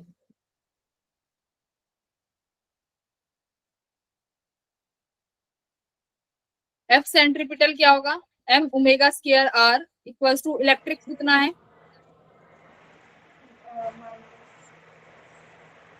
ठीक है।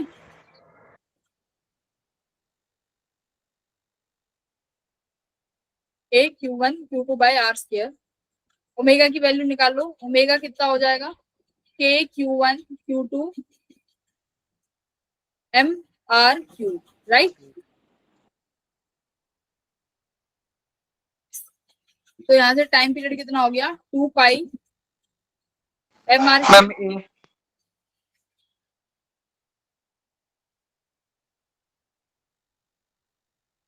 पाई को क्या करो, रूट के अंदर ले जाओ, क्योंकि कोई भी टर्म मुझे रूट के बाहर नहीं दिख रही है। तो 2 पाई रूट के अंदर 4 पाई स्क्वायर करके जाएगा M R cube by Q1 Q2। के को भी क्या करना पड़ेगा, एप्सिलॉन नॉट की टर्म्स में लिखो, यानी के क्या हो जाएगा, 4 pi epsilon not.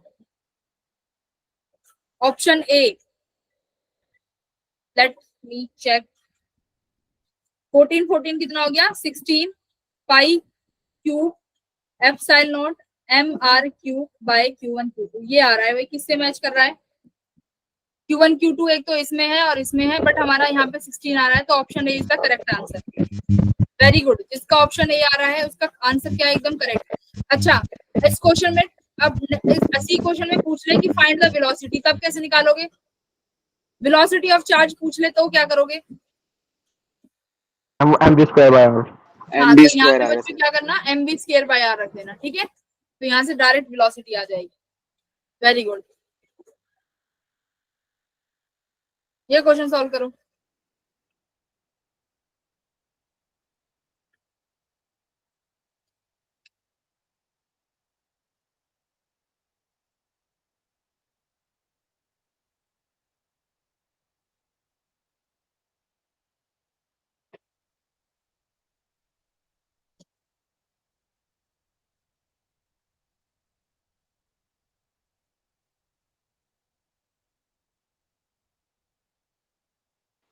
Ma'am question कहाँ दिख रहा है? एक सेकेंड, हाँ देखो,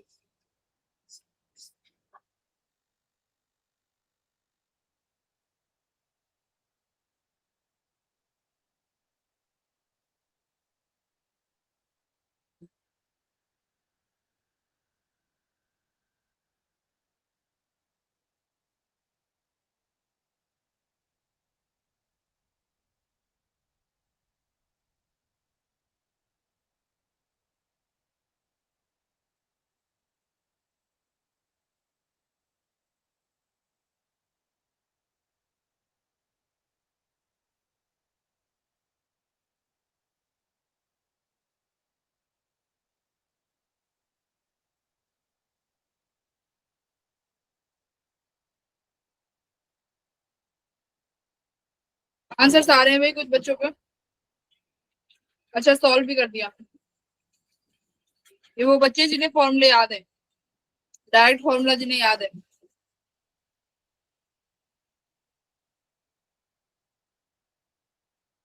अच्छा, वो बच्चे हैंड रेज करो जिन्हें इसका फॉर्मूला नहीं पता है।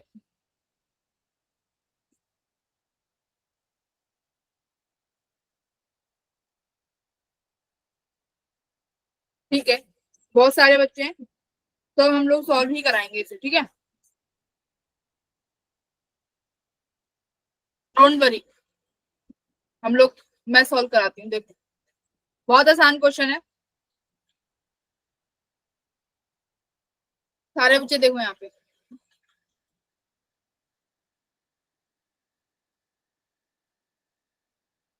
ठीक,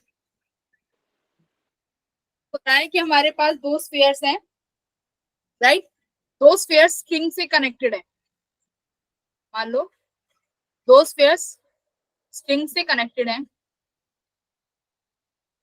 इस तरीके से, ठीक है। थोड़ी स्ट्रिंग्स को बड़ी कर लो, वरना फोर्स कंफ्यूज हो जाएंगे।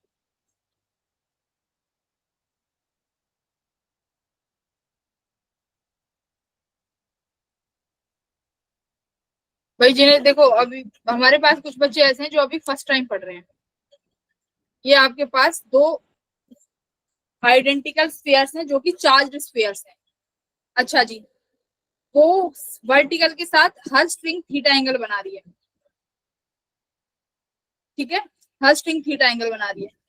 दोनों स्फीयर कैसे हैं, सिमिलर हैं, तो ये एक दूसरे पे कैसा फोर्स लगाएंगे, रिपल्सिव फोर्स। तो रिपल्सिव फोर्स हुआ ये, अच्छा जी, अगर हमारे पास टेंशन है, स्ट्रिंग है तो क्या होगी, टेंशन होगी। स्ट्रिंग है तो टेंशन विल बी देयर। ठीक है बच्चों, जिन्हें नहीं आता है वो बहुत ध्यान से देखो, टेंशन है।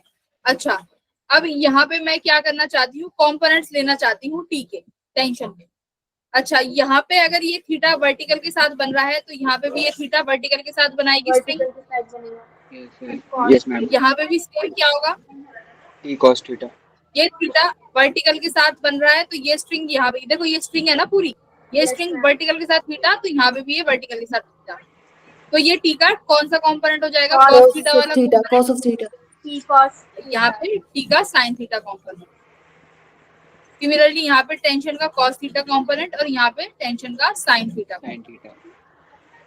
अच्छा, एक फोर्स और रह गई, जो कहाँ पे mg, बताओ कौन सी फोर्स रह गई, mg, वो कहाँ पे, वेरी गुड, mg वेट रह गया है ना। वेट कहाँ एक्ट करेगा, डाउनवर्ड्स। downwards। अब देखो ये कैसा है, ये इक्विलिब्रियम में है। सबसे पहले इसने बोला है कि देखो हर स्ट्रिंग थीटा एंगल बना रही है, बट हमारे क्या होने चाहिए, जब आपने इस सिस्टम को लिक्विड में सस्पेंड किया वहां पे भी इनके एंगल्स रिमेन सेम। क्वेश्चन में देखो क्या लिख रहा है, एंगल्स रिमेन सेम। ये जो एंगल है ये क्या रहने वाले हैं, सेम। तो सबसे पहले तो आपको एंगल ही निकालना पड़ेगा कि एंगल एक्चुअली में है क्या। इनिशियली ये कंडीशन है, इनिशियली ये है, तो इनिशियली आपको एंगल निकालना है। एंगल क्या होता है हमारा, टेन थीटा। तो देखो T sine theta by T cos theta किया, तो साइन थीटा वाला कॉम्पोनेंट किसको इक्विलिब्रियम में कर रहा है, इलेक्ट्रिक फोर्स को। कॉस थीटा वाला mg को, यानी ये किसके बराबर आ गया आपके बच्चों, टेन थीटा के बराबर आ गया। ये मेरा क्या है, tan theta equals to F E by mg। अगर इतना क्वेश्चन पूछता है तो ये वाला टिक कर देना फॉर्मूला। बट यहाँ पे अब इसने आगे भी बोला है क्या, कि इस सिस्टम को पानी में क्या कर दो, मतलब जो भी लिक्विड है उसमें सस्पेंड कर दिया है।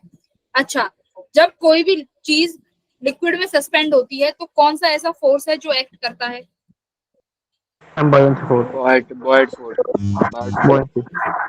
Very good. Viscous force. अब देखो vertical विस्कस फोर्स,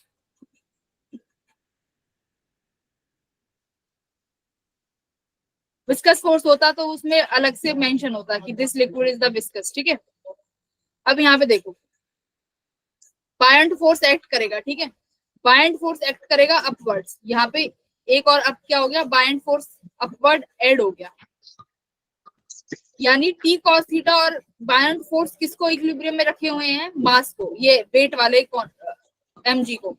तो यहाँ से अब देखो, अगर अब आप टी कॉस थीटा वाली यानी वाई एक्सिस में जब इक्विलिब्रियम कंडीशन लगाओगे तो क्या होगा, T cos theta plus mg, sorry T cos theta plus buoyant force must be equal to mg, ये होना चाहिए।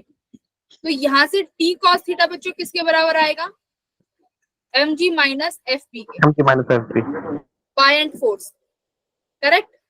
तो यहाँ से निकलेगा आपका T cos theta. Buoyant force की वैल्यू बच्चों बताओ, सिग्मा वीजी। वी रोजी वी रोजी वी रो जी। अब देखो वी क्या है, volume of the submerge sphere, जो भी बॉडी जो पानी के अंदर क्या करी गई है, सबमर्ज करी गई है। ठीक है, रो क्या है, डेंसिटी ऑफ लिक्विड, लिक्विड की डेंसिटी है। मैम सिग्मा है ना, सिग्मा है मैम डेंसिटी। लिक्विड की डेंसिटी कितनी गिवन है, सिग्मा गिवन। लिक्विड की डेंसिटी, अच्छा लिक्विड की डेंसिटी देखो यहाँ पर ये वाली वैल्यू से डिनोट करी गई है, तो हम लोग 0.8 0.8। हाँ अभी रुको, अभी एक बार वैल्यूज पुट नहीं करते हैं क्योंकि फॉर्मूला निकालना है, कॉमन फॉर्मूला जो बच्चों को पता होना चाहिए। अब देखो बच्चों, वी रो जी, यहाँ पे देखो ये लिक्विड की डेंसिटी कितनी गिवन है, मुझे सिग्मा गिवन है। ठीक है, सिग्मा क्या है, लिक्विड की डेंसिटी, वी क्या है, वॉल्यूम ऑफ बॉडी इनसाइड। हाँ, मटेरियल अब यहाँ से देखो mg माइनस वॉल्यूम किससे लिख सकते हो, मास बाय डेंसिटी। तो डेंसिटी मटेरियल की कितनी है भाई, डेंसिटी स्फीयर की रो से डिपेंड की गई है। ठीक है, रो से डिनोट की है, तो यहाँ लिख दो रो सिग्मा जी। बच्चों mg कॉमन आ गया, तो ये क्या हो गया, 1 माइनस रो बाय सिग्मा जी। ठीक है, ये आ गया, तो ये आपका आया टी कॉस थीटा। अच्छा बच्चों, अब मुझे साइन थीटा वाला बताओ। अब जब आपने इसको सबमर्ज कर दिया तो टी साइन थीटा वाला जो ये एफ ई फोर्स है ये किस कन्वर्ट हो जाएगा? ये किस में कन्वर्ट हो जाएगा? एफ ई बाय के में। मान लो के है, जो भी डाइलेक्ट्रिक कांस्टेंट है लिक्विड का, मैंने कितना मान लिया, वो के है। तो ये F E force after submerge कितना हो जाएगा बच्चों? एफ ई बाय के। यहाँ पे ये कितना हो जाएगा? F E by K. तो देखो टी कॉस थीटा निकाल लिया, कितना? M G minus sigma upon rho. ठीक है।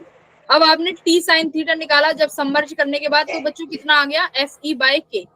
क्योंकि हमने अभी पढ़ा है कि जब एफ नॉट एफ एम जब निकाला था कितना आया था? F naught by epsilon naught R. और एप्सिलॉन नॉट क्या बताया था मैंने? Dielectric constant. Dielectric constant. ठीक है, तो यही पूछा है। तो डाइलेक्ट्रिक कांस्टेंट को मैंने यहाँ पे अब किससे डिनोट कर दिया? के से। ये बच्चों याद रखो। ठीक है, F naught F M equal to F naught by K. तो वही किया, एफ ई बाय के। अब गिवन कंडीशन है, अब देखो यहाँ पे मेरा टेन थीटा कितना बन रहा है, इसको डिवाइड कर दो एक दूसरे से, तो कितना बनेगा? F E by K divided by M G 1 minus sigma by rho, sigma by rho, है ना? सी ये बन गया। मैं एक बार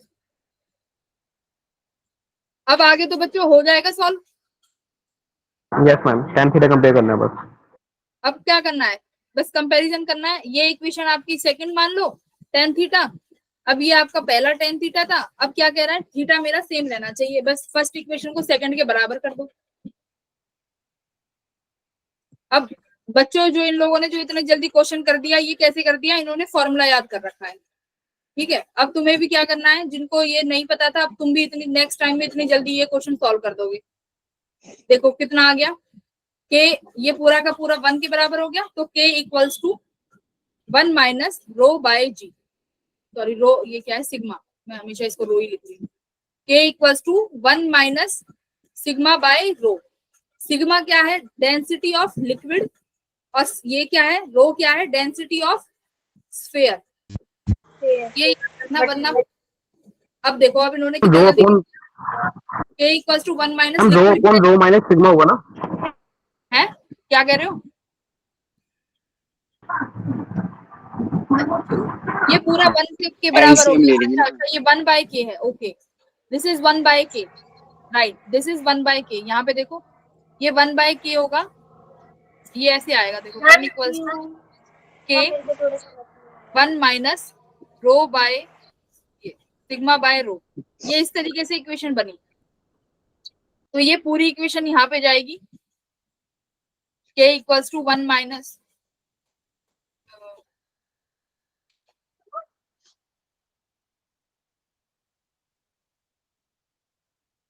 ये पूरा यहाँ चला गया। तो ये 1 माइनस रो बाय सिग्मा। तो ये आ गई भाई के की वैल्यू। दिस इज के की वैल्यू। अब इसमें वैल्यूज पुट कर दो, कितना आएगा? 1 माइनस सिग्मा ये कितना है? सिग्मा लिक्विड की डेंसिटी कितनी है? 0.8 मैम 0.8। 1.6। अब इसको सॉल्व करके बता दो भाई कितना आ गया? के इक्वल्स टू 1 माइनस 1/2 हो गया ये। तो ये कितना हो गया? 2 माइनस 1 कितना आ गया? इसको सॉल्व करके 2 आ गया, राइट है ना? 2 आ गया। इसकी कितनी आ गई? के की वैल्यू कितनी आ गई? 2 आ गई। ठीक है। अच्छा, मेरी वॉइस क्लियर नहीं है क्या? किस किस को वॉइस क्लियर नहीं है? क्लियर है मैम, क्लियर है। ठीक है, अंशिका हो सकता है थोड़ा नेटवर्क इशू हो। ठीक है, थोड़ा मैं भी अब ध्यान रखूंगी, पास से आके बोलूंगी। तो बच्चों ये वाला जो फॉर्मूला है इसको कर लो स्टार मार्क, और कहीं पे भी इसको शॉर्टकट के लिए लिख लो कि अगर क्वेश्चन डायरेक्ट आता है और डेंसिटी पूछी जाती, देखो यहाँ पे तो के निकलवाया है, हो सकता है किसी क्या पूछ ले, डेंसिटी ऑफ सरफेस पूछ ले, या सॉलिड की पूछ ले, डेंसिटी ऑफ लिक्विड पूछ ले। तो ये फॉर्मूला याद होना चाहिए, और डेंसिटीज में कंफ्यूज मत हो जाना कि कौन सी किसकी है। ठीक है, ये याद रखना। ठीक है, चलो अब ये वाला क्वेश्चन करो। मैम डायरेक्ट फॉर्मूला क्या था इस क्वेश्चन को करने का? ये रहा ना डायरेक्ट फॉर्मूला, यही तो आया के की value. K equals to 1 minus sigma upon density of liquid divided by density of surface. Ma'am हाँ जी, अगर एंगल चेंज होगा तो एंगल चेंज होगा तो फिर तो सब चीजें बदल जाएंगी, फिर आप इनको कंपेयर नहीं कर सकते, ठीक है। तो फिर अब ये अगर एंगल चेंज कर देगा तो क्या होगा, देखो यहाँ पे आपके पास ये तो इतना तो तुम लोगों को समझ में आ गया इक्वेशन 2 तक कि sine theta by cos theta ऐसे निकाला है, तो वहां पे थीटा की वैल्यू वो कुछ और दे देगा, आपको मेथड आना चाहिए बस। थीटा की वैल्यू कुछ और होगी तो तुम्हें जो वैल्यू मिलेगी वो रख देना, ठीक है। कॉन्सेप्ट तो यही रहेगा ना कि इक्वेशन तो ऐसे ही बैलेंस करोगे, तो यहाँ पे थीटा डैश हो जाएगा, ये कुछ थीटा डैश बनेगा, ये कुछ थीटा डैश, जो नई वैल्यू हो वो रख देना। Okay ma'am. अब चलो solve this question.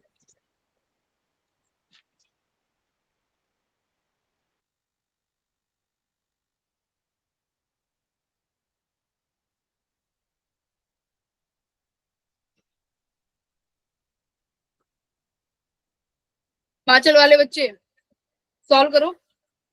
Yes ma'am.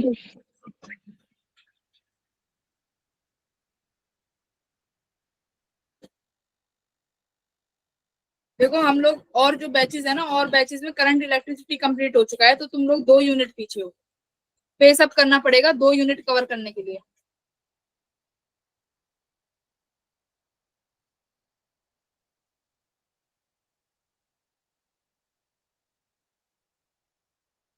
Ma'am option C. Ma'am C. ठीक है, जिनका सी आ रहा है very good, very good. Ma'am R/8। R/8 जिनका आ रहा है वेरी गुड। देखो मैं इसको सॉल्व नहीं कराऊंगी क्योंकि बहुत आसान क्वेश्चन है, वेरी आसान क्वेश्चन। F कितना है, देखो इनिशियली बोला है कि एयर में रखा हुआ है, उसके लिए फोर्स ये है। अब दोबारा क्या बोला है कि फोर्स मेरा कितना हो गया, 4 टाइम्स ऑफ F हो गया। 4 हाँ 4 टाइम्स और F हो गया। और क्या करा आपने, किसी दूसरे मीडियम में रखा है, यानी किसी डाइलेक्ट्रिक कांस्टेंट में रख दिया। पहले किस में था, एयर में था। तो K की वैल्यू देखो 1/4 पाई एप्सिलॉन नॉट R आ जाएगी। ये as it is Q1 Q2 by R square, ये रहने वाला है। सॉरी कैपिटल R है, तो this is capital R square. अब यहाँ पे क्या करो, ये वाले फोर्स की वैल्यू रख लो। तो इस फोर्स की वैल्यू रखोगे तो क्या क्या कैंसिल हो जाएगा, Q1 Q2 कैंसिल हो जाएगा, ठीक है। K को ओपन करोगे तो कैसे आएगा, देखो K Q1 Q2, K को ओपन कर दो 4 पाई एप्सिलॉन नॉट, ठीक है। 1/4 pi epsilon naught R 1/R square, ये बचा। Q1/2 से Q1 कट गया, 4 पाई एप्सिलॉन नॉट से 4 पाई एप्सिलॉन नॉट कट गया, आपके पास आया 1/4 एप्सिलॉन नॉट R स्क्वायर, ठीक है। एप्सिलॉन नॉट की वैल्यू गिवन है मुझे, सॉरी एप्सिलॉन नॉट R की वैल्यू गिवन है कितनी, एप्सिलॉन नॉट तो कैंसिल हो गया, और मुझे 16 दे रखी है, ठीक है 16 वैल्यू है। तो यहाँ से देखो कितना आ गया, 4 इंटू। मैम इधर R² भी तो था लेफ्ट हैंड साइड। हाँ तो ये R स्क्वायर यहाँ है तो नो मैम ऊपर जहाँ से Q1 Q2 कटा है। सॉरी सॉरी, ये वाला R स्क्वायर इन्हीं के बीच में तो निकालनी है वैल्यू, ठीक है। तो ये कितना आ गया 4R स्क्वायर, ठीक है इतना ही आएगा। अब तो सारी वैल्यूज आ गई, कुछ कैंसिल आउट में दिक्कत तो नहीं आई। Q1 Q2 कट गया, 4 पाई एप्सिलॉन नॉट से 4 पाई एप्सिलॉन नॉट कट गया, तो यहाँ बचा 4/R स्क्वायर, ठीक है यही आया 4/R स्क्वायर। अब देखो एप्सिलॉन नॉट की वैल्यू रख दो, ये कितना हो जाएगा 64 कैपिटल R स्क्वायर, यही होगा क्या। अच्छा 4 पाई तो कट गया, ये एप्सिलॉन नॉट की वैल्यू है, ये कितना है यहाँ पे,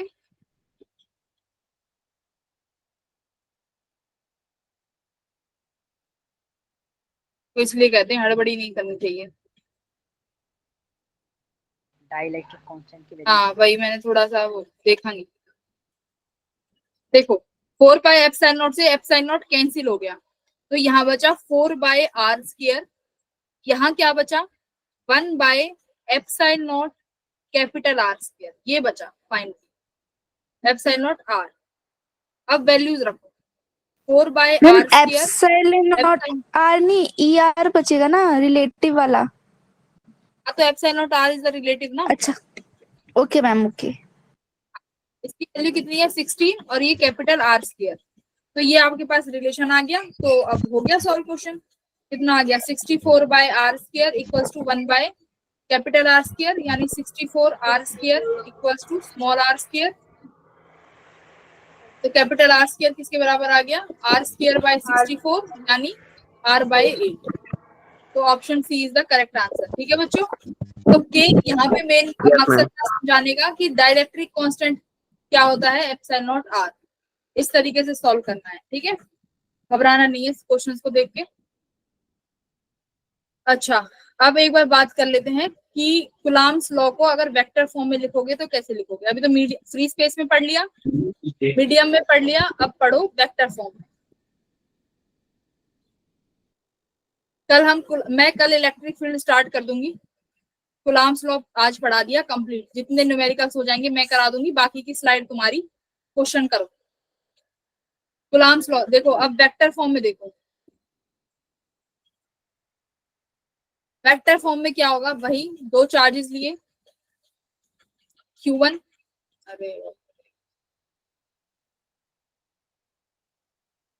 मान लो this charge is Q1 and this charge is Q2। दोनों के बीच में मैंने माना कि कितना है, R डिस्टेंस है। अच्छा, अब पहले इनकी फोर्स की बात करते हैं। Q प्लस का चार्ज ले लो, ये Q1 Q2 को रिपेल करेगा बच्चों इस डायरेक्शन में। अब यहाँ पे आपको डायरेक्शंस की ध्यान रखना है। देखो फोर्स अब किस पे देख रहे हैं हम, मैं फोर्स देख रही हूँ सेकंड वाले चार्ज पे ड्यू टू Q1। तो आप लिखोगे force due to 2, force on 2 due to 1। ये हो गया F21। ठीक है, force on second charge due to 1 charge, right, लिख दिया आपने। अच्छा, अब देखो, अब जब मैं Q1 चार्ज पे देखूंगी तो Q1 चार्ज पे Q2 फोर्स रिपल्सिव फोर्स लगाएगा इस डायरेक्शन में। अब क्या लिखोगे आप, force on charge 1 due to 2। लिखो अब इसको, F21 को लिख लो, force on charge 1 due to 2। ये बहुत इंपॉर्टेंट है। ठीक है, force on 1, force on charge 1। Ma'am ऊपर वाले में फोर्स ऑन चार्ज 2 आता है। Second yes, due to 1। अब यहाँ पे आएगा force on charge 1 due to second. देखो बच्चों यहाँ पे लिखो ड्यू टू सेकंड और ये ड्यू टू 1। ठीक है, इतना आ गया। अब ये तो हो गई फोर्स के वेक्टर की बात, यानी वेक्टर फॉर्म में आपने फोर्स लिख लिया। दूसरी यहाँ पे है पोजीशन वेक्टर्स, राइट। अब मान लो कि जो ये चार्ज है आपका, जो ये वाला चार्ज है Q1 वाला चार्ज, ये बच्चों किस पोजीशन पे रखा है, मैंने मान लिया R1 पोजीशन पे है। ठीक है, Q2 चार्ज मैंने मान लिया कि कौन सी पोजीशन पे है, R2 पोजीशन पे है। ठीक है, ये R1 पोजीशन पे है, ये R2 पोजीशन पे है। अच्छा, अब यहाँ पे देखो, जब आप फोर्स ऑन 2 ड्यूटी 1 लगा रहे हो, यानी आपने इस डायरेक्शन में चला है ना, यहीं से देख रहे हो ना कि ये फोर्स यहाँ है, यानी वेक्टर कहाँ है, R vector left to right. तो ये बच्चों इस वेक्टर को कैसे डिनोट करोगे, R12 vector, correct, R12 vector. Yes ma'am. अब देखो F12 के लिए क्या है, यानी लेफ्ट से राइट इधर डायरेक्शन में फोर्स लग रही है, तो वेक्टर भी बच्चों किधर डायरेक्शन में लो, इस डायरेक्शन में। ठीक है, फोर्स इस डायरेक्शन में है तो आर वेक्टर भी इसी डायरेक्शन में। क्या हो जाएगा, कहाँ जा रहे हो आप, R2 से कहाँ जा रहे हो, R1। तो यहाँ पे जो R का होगा वो कितना आएगा, R21 वेक्टर। अभी थोड़ा कंफ्यूज हो तो देखो समझो, समझाते हैं दोबारा। F21 की बात कर रहे हैं। ठीक है, मैं F21 की बात कर रही हूँ। जो कॉमन चीजें हैं वो तो एज इट इज लिख दिया। अब आती है बात R की, राइट, कि आपको क्या लिखना है, R। नीचे यहाँ पे देखो हम लोग जनरली क्या लिखते हैं, मैग्नीट्यूड, यानी R स्क्वायर। अब यहाँ पे मैग्नीट्यूड आपको कौन सा चाहिए, R12, R21, this is confusion. Force देखो डायरेक्शन ये है तो आपको रेडियस R वेक्टर की भी वही डायरेक्शन लेनी पड़ेगी, यानी A और B का नाम दे देते हैं। ठीक है, यानी A to B जा रहे हो, है ना, तो R12, यानी इसको क्या लिख लो, अब 1 2 में लो, वरना फिर A B में लिखना पड़ेगा 1 और 2। अब देखो 1 से 2 जा रहे हो इस वाले फोर्स के लिए, तो R12 हो गया। तो यहाँ पे कौन सा मैग्नीट्यूड आएगा, R12 का मैग्नीट्यूड का स्क्वायर। ठीक है बच्चों, यहाँ पर अगर कंफ्यूजन है तो हैंड रेज करो। बहुत इंपॉर्टेंट टॉपिक है वेक्टर का, मैं दोबारा एक बार बताऊंगी।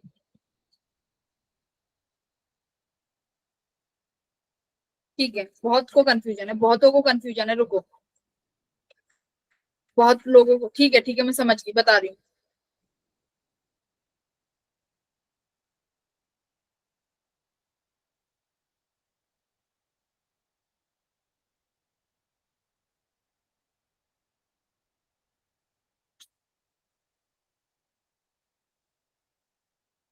अब देखो, अब दोबारा समझो।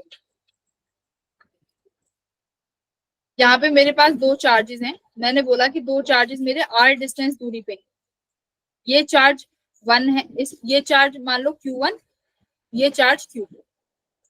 ठीक है, मैंने इस पॉइंट को नाम 1 दे दिया, इस पॉइंट को नाम 2 दे दिया। अब Q1 किसी पोजीशन पे होगा बच्चों, तो इस पोजीशन का मैंने नाम दिया R1। ठीक है, Q2 भी किसी पोजीशन पे रखा होगा, कोऑर्डिनेट की सिस्टम में कहीं ना कहीं इसकी पोजीशन होगी, उस पोजीशन को बच्चों मैंने नाम दे दिया R2।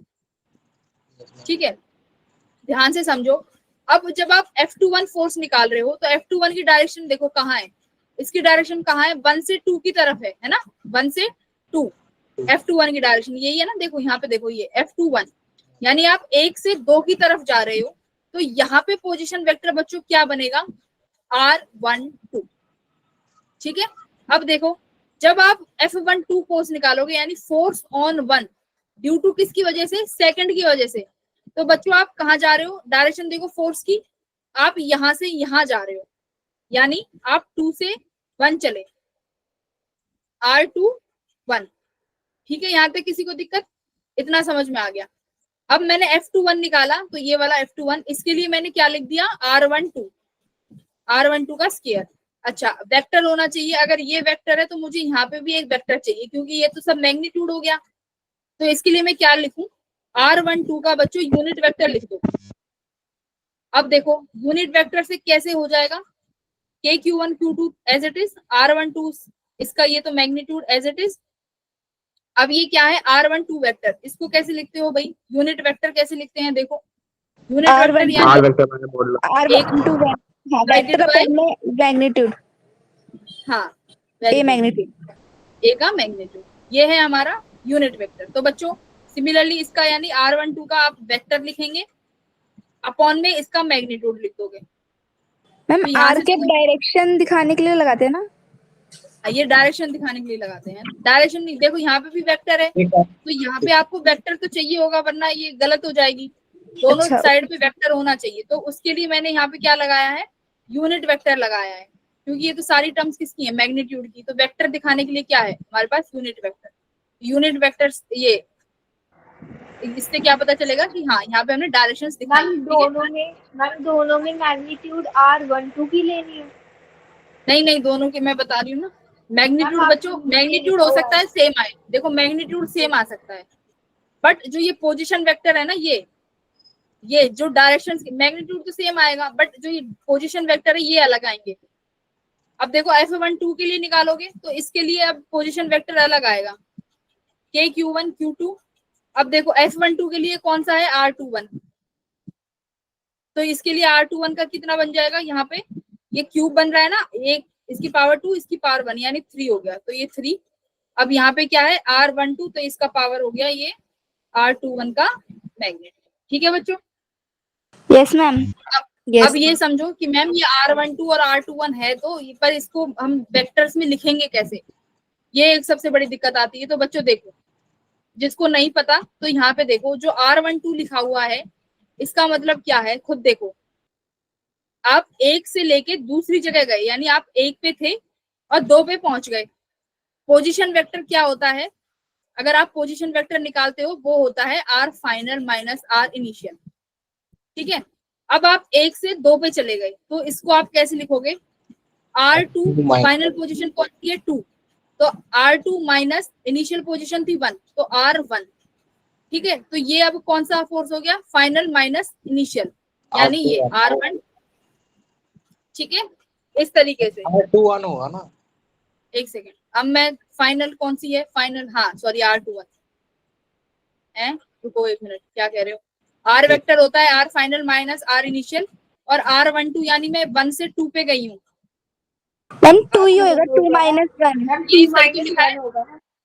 हाँ सही तो लिखा है भाई। R12 देखो, R12 क्या है, आप 1 से सेकंड पे गए, ठीक है, तो R फाइनल सेकंड कितना हो वाला गया, 2 फाइनल है। Minus R1। तो और अब देखो, अब R21 के लिए क्या हो जाएगा, आप 2 से 1 पे जा रहे हो, यानी 2 से R1 माइनस पर गए। R2। 1 हाँ, माइनस तो 2। यहाँ पे फाइनल कौन सी पोजीशन हो गई, 1 पोजीशन। तो फाइनल यानी R1 minus R2। R1 minus R2।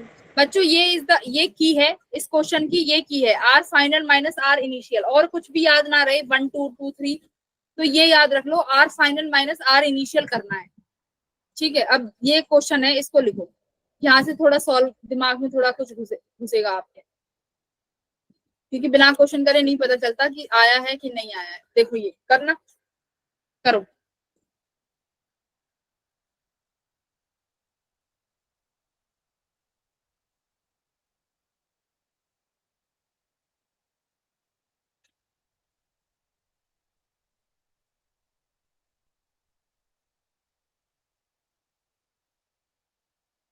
हाँ जी, हो रहे हैं,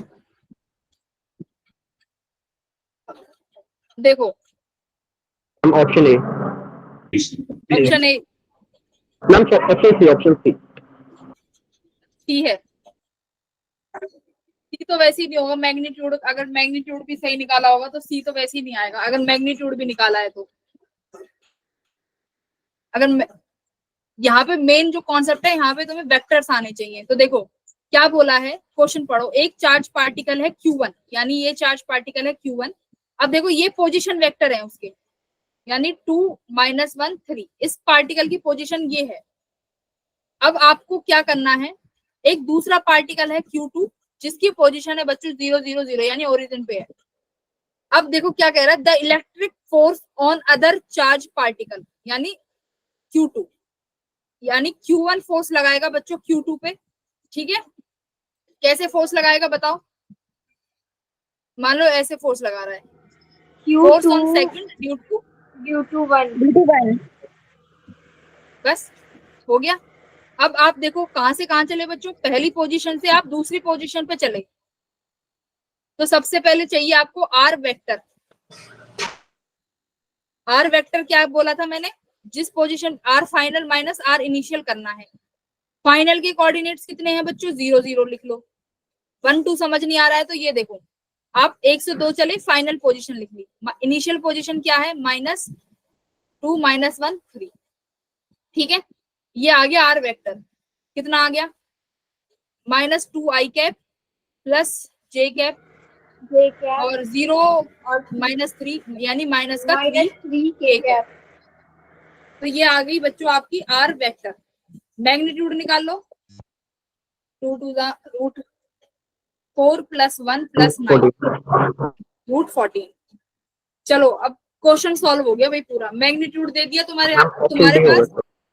अब देख लो, पहले तो बच्चों वेक्टर्स मिलाओ, वेक्टर आर वेक्टर कौन सा है, मैम इसको साइन चेंज, साइन देखो, ये वाला है ना, ये है तो ना, है ये है, और कौन सा है, और एक मेरे पास ये है, ये दो है, या तो सी है या डी होना चाहिए। अगर मैं सिर्फ वेक्टर की बात करूं तो वेक्टर में तो मेरे पास ये दो आ गए, जे, ये तो लिखा है इन्होंने, j -2i -3k, इन्होंने ये कर दिया, ठीक है। अब क्या करो, अब मैग्नीट्यूड निकालो। डिवाइड में क्या आता था, 1/4πε0 r3, ये आता था, राइट, r3 आता था। तो अब देखो 1/4π, मैं पाई एप्सिलॉन नहीं लिख रही हूँ, पाई लिख रही हूँ और r3 लिख रही हूँ, ठीक है। r3 कितना है, √14 का क्यूब, ठीक है, 1/4 √14 का क्यूब है, तो कैसे लिख सकते हो, एक बार √14 लिख दो और एक बार सिर्फ 14 लिख दो। तो 14 4 जा कितना हो गया भाई, 14 4 जा 56, तो 1/56 √14 पाई एप्सिलॉन तो रहेगा ही रहेगा। तो देखो इसलिए मैं बोल रही थी कि अगर मैग्नीट्यूड भी कर लोगे तो भी फंस जाओगे, क्यों, इसका कॉन्सेप्ट का मेन आपको आना चाहिए वेक्टर। तो ऑप्शन डी, सॉरी बी पे लग गया, ऑप्शन डी इज करेक्ट, ठीक है। Yes ma'am. तो स्टूडेंट्स ये बहुत इंपॉर्टेंट क्वेश्चन है, ये मैग्नीट्यूड, ये वेक्टर वाले, इनको जरूर ध्यान रखना। कुछ भी ना आए तो बस बच्चों ये देख लो कि आप कहाँ से कहाँ जा रहे हो। 1 से 2 जा रहे हो तो आर वेक्टर कैसे निकालोगे, फाइनल माइनस इनिशियल, इतना तो कर ही लोगे।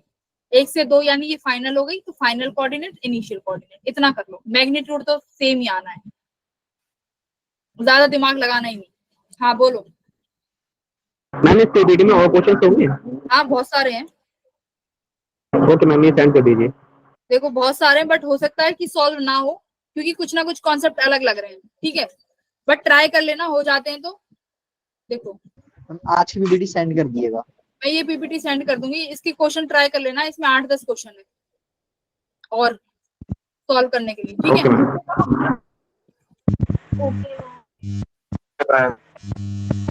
Ma'am good evening. Good night everyone, good night everyone, good night. Please बच्चों नोट्स बनाओ, और जो मैं डीपीपी सेंड करूंगी वो पढ़ने हैं, ठीक है। Yes ma'am. सॉल्व करो, मॉड्यूल्स भी सेंड कर दूंगी, बट मॉड्यूल्स आज नहीं